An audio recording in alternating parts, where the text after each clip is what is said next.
నమస్కారం city news కి స్వాగతం. ముందుగా ముఖ్యాంశాలు.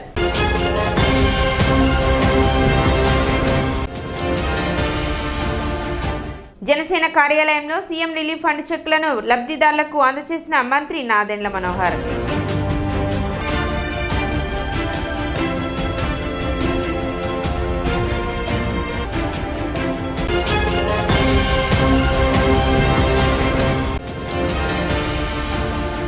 టీడీపీ కార్యాలయంలో నిర్వహించిన గ్రీవెన్స్ కార్యక్రమంలో ప్రజల నుండి అర్జీలను స్వీకరించిన ఎమ్మెల్సీ ఆలపాటి రాజేంద్ర ప్రసాద్.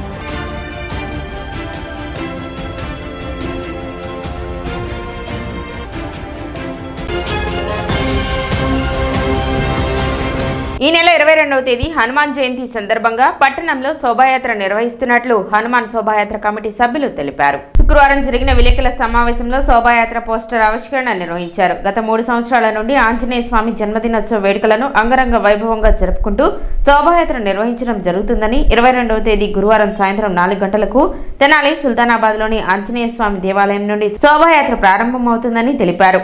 ప్రతి హిందూ ఈ శోభాయాత్రలో పాల్గొని జయప్రదం చేయాలని వారు కోరారు. భారతదేశం చేస్తున్న యుద్ధంలో అమరులైన మన సైనికులకి నివాళులు అర్పించుకుంటూ నేడు ఈరోజు మనం ప్రారంభించుకుంటున్న హనుమాన్ శోభాయాత్ర సంబంధించిన పత్రికల్ని ఈరోజున ప్రారంభించుకోవడం జరుగుతుంది. ఈ నెల 22వ తారీఖు మే గురువారంన మరి సుల్తానాబాద్లో ఆంజనేయ స్వామి గుడి వద్ద నుండి మరి శోభాయాత్ర బైక్ ర్యాలీ ప్రారంభించడం జరుగుతుంది. దీనికి హిందువులందరూ కూడా పాల్గొని ఈ కార్యక్రమాన్ని జయప్రదం చేయాల్సిందే కోరుతున్నాం. గతంలో 3 సంవత్సరాల నుంచి చేస్తున్నారు, ఇది 4వ సంవత్సరం. మరి ప్రతి సంవత్సరం కూడా దినదినంగా జనం విపరీతంగా మరి వస్తున్నారు. రేపు జరిగే కార్యక్రమానికి కూడా జయప్రదం చేయాలని తెలియపరచుకుంటూ సమావేశంలో వేమ సురేష్ బాబు, కొల్లా గురునాథ్ గుప్తా, అన్నవరపు వేణు, కోడాలి క్రాంతి, కుర్రా శ్రీను, నల్లగొల నాగేశ్వరరావు, కనమర్లపూడి సుబ్రహ్మణ్యం, చెనగలపల్లి నాగేశ్వరరావు, కొత్తమాస రామకృష్ణ, ధూళిపాల శ్రీనివాసు, పెదలంక వెంకటేశ్వరరావు తదితరులు పాల్గొన్నారు. ఈ నెల మే 22వ తారీఖున హనుమాన్ శోభాయాత్ర కార్యక్రమం ప్రతి సంవత్సరంలానే అత్యంత వైభవంగా నిర్వహించడం జరుగుతుంది. ఈ కార్యక్రమంలో తెనాలి పట్టణ పుర ప్రజలందరూ గత 3 సంవత్సరాలుగా మమ్మల్ని అందరినీ ఉత్సాహపరిచి అందరూ కూడా గత 3 సంవత్సరాల నుంచి పాల్గొని జయప్రదం చేశారు. అలాగే ఈ సంవత్సరం కూడా మే 22 గురువారం రోజున సుల్తానాబాద్ ఆంజనేయ స్వామి గుడి దగ్గర నుండి హనుమాన్ శోభాయాత్ర బైక్ ర్యాలీ ప్రారంభమవుతుంది. సాయంత్రం 4 గంటలకు ప్రతి సంవత్సరంలానే అత్యంత వైభవంగా మరింత వైభవంగా చేసేదానికి మన తెనాలి పట్టణ ప్రజలందరూ కూడా పూర్తి సహాయ సహకారాలు అందించాలని చెప్పేసి ఈ సందర్భంగా కోరుకుంటూ తెనాలి పట్టణంలో ఉన్నటువంటి హిందూ బంధువులందరికీ కూడా మరి హనుమాన్ శోభయాత్ర కమిటీ వారి ప్రతి సంవత్సరం లాగానే ఈ సంవత్సరం కూడా మే 22 గురువారం సాయంత్రం 4 గంటలకు సుల్తానాబాద్ ఆంజనేయ స్వామి గుడి దగ్గర నుంచి తెనాలి పట్టణంలో ఉన్నటువంటి పంచ ఆంజనేయ స్వామి గుడుల దగ్గరకు వరకు హనుమాన్ శోభయాత్ర నిర్వహించడం జరుగుతుంది. అలాగే ఈ కార్యక్రమాన్ని పార్టీలకు అతీతంగా గత 3 సంవత్సరాల నుంచి దిగ్విజయంగా చేయటం జరుగుతుంది. ఇది 4వ సంవత్సరం. తెనాలి పట్టణంలో ఉన్నటువంటి ప్రతి ఒక్కరూ కూడా ఈ బైక్ ర్యాలీలో పాల్గొని ఈ కార్యక్రమాన్ని జయప్రదం చేయవలసిందిగా కోరుచున్నాను. మంత్రి నాదెండ్ల మనోహర్ శుక్రవారం కొత్తపేటలోని పలు ప్రాంతాలలో పర్యటించారు. ఈ సందర్భంగా ప్రారంభోత్సవానికి సిద్ధమవుతున్న మహిళా మండలి భవనాన్ని సందర్శించారు. అక్కడ జరుగుతున్న పనుల వివరాలను అధికారులను అడిగి తెలుసుకున్నారు. పనులను పూర్తి చేయాలని అధికారులను ఆదేశించారు. అనంతరం రోడ్లు, డ్రైన్లను పరిశీలించారు. రానున్న వర్షాకాలం నాటికి వర్షపు నీరు ఎక్కడా నిల్వ ఉండకుండా డ్రైనేజ్ పనులు ఎప్పటికప్పుడు పర్యవేక్షిస్తూ ఉండాలని, అదేవిధంగా సీళ్లు తొలగించాలని అధికారులకు సూచించారు.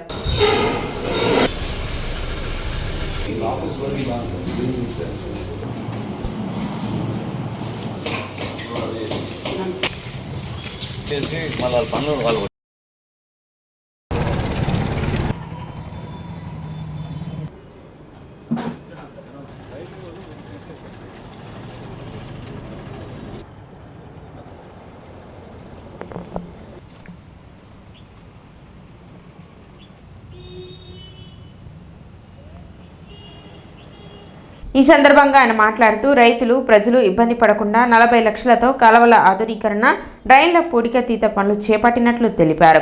వర్షాకాలంలో నీరు నిలవకుండా ప్రజలు ఇబ్బందులు పడకుండా ప్రత్యేక ప్రణాళికతో పురపాలక సంఘ నిధులతో కాలువలు, డ్రైన్ల పనులను చేపట్టినట్లు చెప్పారు. ఈ నెల 17న జరిగే స్వచ్ఛంద స్వర్ణాంధ్ర కార్యక్రమంలో ప్రజలందరూ భాగస్వాములు కావాలన్నారు. సుమారు 40 లక్షల రూపాయలతోటి మరొకసారి ఈ కాలువలు ఆధునీకరణ, పూడిక తీయడం, అవసరమైతే భారీ యంత్రాలు కూడా పెట్టి దిగువన ఉన్న రైతాంగానికి ఇబ్బంది కలగకుండా ఉండే విధంగా పంట కాలువలను కూడా ఏవైతే మన తెనాలి నగరం నుంచి ప్రవహిస్తున్నాయో వాళ్ళన్నింటినీ కూడా సుజావుగా వెళ్ళేటట్టు ఖచ్చితంగా ఒక ప్రణాళికబద్ధంగా చేసుకుంటూ ముందుకెళ్తున్నాం. వీటన్నిటినీ కూడా మే 17వ తారీఖున స్వచ్ఛాంధ్ర కార్యక్రమం ఏదైతే నిర్వహించబోతున్నామో దానికి అన్ని విధాలుగా సిద్ధమై ప్రతి ఒక్క అధికారి అన్ని డిపార్ట్మెంట్ల నుంచి, కేవలం మున్సిపాలిటీ కాదు, ఎందుకంటే మన పట్టణంలో ఉంటున్నాం, మన అందరిది ఒక బాధ్యత. సో ప్రతి ఒక్కరం కూడా మనం ఏదో విధంగా ఈ కార్యక్రమంలో వాళ్ళు కూడా భాగస్వాములు అవ్వాలి, పాల్పంచుకోవాలి. మన నగరాన్ని ఇంకా మనం సుందరంగా దిద్దడానికి కోసం నిజాయితీగా చేసే ప్రతి కార్యక్రమంలో కూడా పౌరులు పాల్గొనాలని మనస్ఫూర్తిగా నేను కోరుకుంటున్నాను. ఈ సందర్భంగా తెనాలి మున్సిపాలిటీ నుంచి మనకు వచ్చిన నిధులు ముందుగా లాస్ట్ ఇయర్ నుంచే మనం ప్రభుత్వం వచ్చిన వారం రోజుల్లోనే ఒక ఆలోచనతో ముందు కాలువల పైన మనం దృష్టి పెట్టాం. రోడ్లు దాదాపు పూర్తి అయిపోతున్నాయి. ఈ సంవత్సరం కూడా స్పష్టంగా కాలువల ఆధునీకరణ చేయాల్సిన అవసరం ఉందని చాలా క్లియర్గా కనపడుతుంది. అదేవిధంగా కాలువలు కూడా చాలా అక్రమాలకి గురైనాయి. సో డెఫినెట్గా వాటిపైన కూడా దృష్టి సారిస్తాం. భవిష్యత్తులో వర్షం పడినప్పుడు ఎవ్వరికి ఇబ్బంది కలగకుండా తెనాలి నగరంలో ఎటువంటి పరిస్థితిలో కూడా వర్షానికి పౌరులు వాళ్ళ వ్యాపారం చేసుకునే విషయంలో కానివ్వండి, లేకపోతే ఇంటికి వెళ్ళే విషయంలో కానివ్వండి, ఎక్కడ కూడా నీటి నిల్వ కనపడకుండా ఉండాలనే ఆలోచన అందరం కూడా ప్రణాళికబద్ధంగా చేసుకుంటూ ముందుకెళ్తున్నాం. నిబంధనలకు విరుద్ధంగా దళారులు జొన్న కొనుగోలు చేస్తే చర్యలు తప్పవని ఎమ్మెల్సీ ఆలపాటి రాజేంద్ర ప్రసాద్ హెచ్చరించారు. శుక్రవారం తెనాలిలో ఆయన విలేకరులతో మాట్లాడారు. 45,000 టన్నుల జొన్న సేకరణకు ప్రభుత్వం ఇప్పటికే నిర్ణయం తీసుకుందని చెప్పారు. ఇందులో భాగంగా తెనాలి నియోజకవర్గంలో 4 చోట్ల కొనుగోలు కేంద్రాలు ఏర్పాటు చేయనున్నట్లు చెప్పారు. ఎకరాకు 18 క్వింటాలు జొన్న స్వీకరించాలని ప్రభుత్వం నిర్ణయం తీసుకుందని, ఇది రైతులను ఆదుకోవడానికి కూటమి ప్రభుత్వం తీసుకున్న నిర్ణయమని అన్నారు. ఇందుకోసం 250 కోట్లు ఖర్చు చేయనున్నట్లు ఎమ్మెల్సీ ఆలపాటి చెప్పారు. జొన్న కొనుగోలు విషయంలో రైతులు దళాలను నమ్మి మోసపోవద్దని విజ్ఞప్తి చేశారు. ప్రభుత్వ సిబ్బందికి తెలియపరిస్తే వారే నేరుగా కొనుగోలు చేసేందుకు రైతుల వద్దకు వస్తారని పేర్కొన్నారు. దళారులు జొన్న కొనుగోలు విషయంలో అక్రమాలకు పాల్పడితే తగిన చర్యలు ఉంటాయని ఆలపాటి హెచ్చరించారు. దాదాపు 45,000 టన్నుల్ని సేకరించాలని చెప్పి ఆ నేపథ్యంలో మన ప్రాంతంలో కూడా 4-5 సెంటర్స్ అత్తోట ప్రధానమైంది. అదేవిధంగా రోడ్ల మండలంలోనూ కొల్లిపర మండలంలో కూడా మిగతా చోట్ల సెంటర్స్ ఇవ్వటం జరుగుతాయి అని చెప్పి నేను అనుకుంటా ఉన్నా. ఏదైనా సరే ఈ జొన్నలు కొనే విషయంలో ప్రభుత్వం సాహసోపేతమైనటువంటి నిర్ణయం తీసుకొని ఎకరానికి 18 క్వింటాల్లో జొన్నలు సేకరించాలని, అదేవిధంగా సివిల్ సప్లైస్ మార్కెట్ ద్వారా ఈ కార్యక్రమాన్ని చేపట్టినందుకు వారికి నా ప్రత్యేకమైనటువంటి ధన్యవాదాలు. 250 కోట్ల రూపాయలు దీనికి ఖర్చు పెట్టాల్సినటువంటి అవసరం ఉంది. అందుకనే ప్రతి రైతు కూడా ఎవరికి కూడా అవకాశం ఇవ్వద్దు. మరి ముఖ్యంగా దళారులకి ఎవరికి కూడా అవకాశం ఇవ్వద్దు. రైతు దగ్గర ఉంటే మీరు కబురు చేస్తే ఆ ప్రాంతంలో ఉన్న సెక్రటరియట్ స్టాఫ్ కానీ, ఎండిఓ స్టాఫ్ కానీ, అగ్రికల్చర్ స్టాఫ్ కానీ, మార్కెట్ స్టాఫ్ కానీ, సివిల్ సప్లై స్టాఫ్ కానీ నోట్ చేసుకొని ఎప్పుడు ఏ రోజు వచ్చి ప్రొక్యూర్ చేసుకుంటారో కూడా చెప్తారు అని చెప్పి సందర్భంగా మనం చేస్తూ ఉన్నాం. చిన్న పొరపాటు జరిగినా కూడా మీ మీద చర్యలు తీసుకోబడతాయి. ఎవరైనా దళారులు ఇందులో తలదూరిస్తే మీ తలకి వెలగట్టాల్సిన అవసరం ఉంటుందని చెప్పి సందర్భంగా గుర్తు చేస్తూ ఉన్నా. ఎందుకంటే గతంలో కూడా దుర్మార్గం చేశారు. రైతుల యొక్క సరుకును కొనకుండా దళారుల దగ్గర నుంచి కొని వ్యాపారం చేసిన గత ప్రభుత్వాన్ని ఒకసారి గుర్తు చేసుకోవాల్సి వస్తుంది. ఈ సందర్భంలో ఈ రోజున కూటమి నాయకత్వం ప్రజల కోసం, మరి ముఖ్యంగా రైతాంగం కోసం ఎందుకంటే శ్రమించి కష్టపడ్డ రైతన్నకి నష్టం జరగకూడదు అని చెప్పి ఇది ఒక నిర్ణయం తీసుకోవడం జరిగింది ప్రభుత్వం. ఇంత ధర దాదాపు చాలామంది రైతులు అమ్ముకున్నారు. ముందు నుంచి చెప్తా ఉన్నాం జాగ్రత్త జాగ్రత్త అని చెప్పి. ఎవరైతే కొంతమందికి దగ్గర ఉందో వాళ్ళు దీన్ని సద్వినియోగం చేసుకోమని చెప్పి జాగ్రత్తగా ఎవరికి ఆస్కారం ఇవ్వద్దు, చెడ్డ పేరు తెచ్చుకోవద్దు. మన ప్రాంతంలో ఉన్న రైతాంగాన్ని ఎవరు మోసం చేయడానికి ప్రయత్నించినా మోసపోవద్దు అని చెప్పి సందర్భంగా గుర్తు చేస్తూ ఈ యొక్క ప్రభుత్వం యొక్క నిర్ణయానికి హర్షిస్తూ దాన్ని మనం చక్కగా వాడుకోవాల్సిందిగా కోరుకుంటూ రైతాంగానికి విజ్ఞప్తి చేస్తా ఉన్నాం. తెనాలి జనసేన క్యాంపు కార్యాలయం నందు సీఎం రిలీఫ్ ఫండ్ చెక్కుల పంపిణీ కార్యక్రమం నిర్వహించారు. 15 మంది లబ్ధిదారులకు మొత్తం 22,68,010 రూపాయలను సీఎం రిలీఫ్ ఫండ్ చెక్కులను మంత్రి నాదెండ్ల మనోహర్ అందజేశారు. ఎంతో మంది పేద ప్రజల వైద్య ఖర్చులకు ఈ కార్యక్రమం ఎంతగానో ఉపయోగపడుతుందని మంత్రి నాదెండ్ల మనోహర్ అన్నారు. కార్యక్రమంలో జనసేన నాయకులు, లబ్ధిదారులు పాల్గొన్నారు.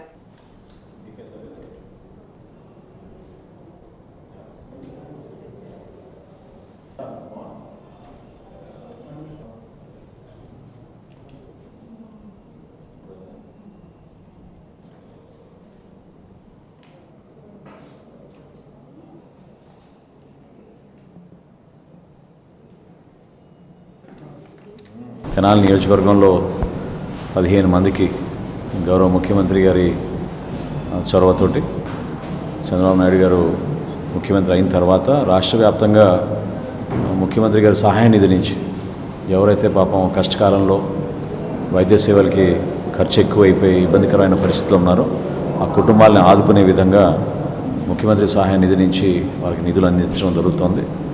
అనేక వ్యాధులు మనకి ఎక్కువైపోయినాయి. ఎక్కువగా క్యాన్సర్ గురించి, యాక్సిడెంట్లు కానివ్వండి. సో ఈరోజు 15 మందికి 22,68,000 రూపాయలు గౌరవ ముఖ్యమంత్రి గారి సహాయ నిధి నుంచి వాళ్ళందరూ కూడా అందించడం జరిగింది. రాబోయే రోజుల్లో కూడా మన నియోజకవర్గంలో అటువంటి కుటుంబాలను ఆదుకోవడానికి నా వంతు నేను మా కూటమి ప్రభుత్వంలో భాగంగా ఎవరైనా ఆపదలో ఉంటే ఖచ్చితంగా సీఎం గారి దృష్టికి తీసుకెళ్ళి వాళ్ళకి వీలైనంత వరకు ఆర్థిక సహాయం చేయడానికి సిద్ధంగా ఉన్నామని ఈ సందర్భంగా తెలుపుకుంటున్నాను. తెనాలి బోస్ రోడ్లో నూతనంగా ఏర్పాటు చేసిన జేఎఫ్ఎస్ ఫిట్నెస్ స్టూడియోస్ ప్రారంభోత్సవం శుక్రవారం ఘనంగా జరిగింది. ఎమ్మెల్సీ ఆలపాటి రాజేంద్ర ప్రసాద్ ముఖ్య అతిథిగా హాజరై ఫిట్నెస్ సెంటర్ను ప్రారంభించారు. ప్రస్తుత తరుణంలో ఫిట్నెస్ సెంటర్ల ఆవశ్యకత పెరుగుతుందని, ఆరోగ్యవంతమైన జీవన విధానానికి ఇటువంటి ఫిట్నెస్ సెంటర్లు దోహదపడతాయని ఆలపాటి అన్నారు. ఈ సందర్భంగా ఫిట్నెస్ స్టూడియోస్ నిర్వాహకులు అనిల్, సుప్రియలను ఆయన అభినందించారు. ప్రారంభోత్సవం సందర్భంగా ప్రత్యేకమైన ఆఫర్లు అందిస్తున్నట్లు నిర్వాహకులు తెలిపారు. ప్రత్యేక శిక్షణ పొందిన ట్రైనర్లచే శిక్షణ ఇవ్వబడుతుందని తెలిపారు. తెనాలి ప్రాంతవాసులు ఈ అవకాశాన్ని సద్వినియోగం చేసుకోవాలని వారు కోరారు. కార్యక్రమంలో సుధాకర్, చంద్రశేఖర్, మోహన్ మాస్టర్, మురళి, ప్రేమ్రాజ్, ట్రైనర్లు ప్రభాజాయ్, రేవతి, కృష్ణ, నజీర్, హుస్సేన్, పలువురు ప్రముఖులు పాల్గొన్నారు.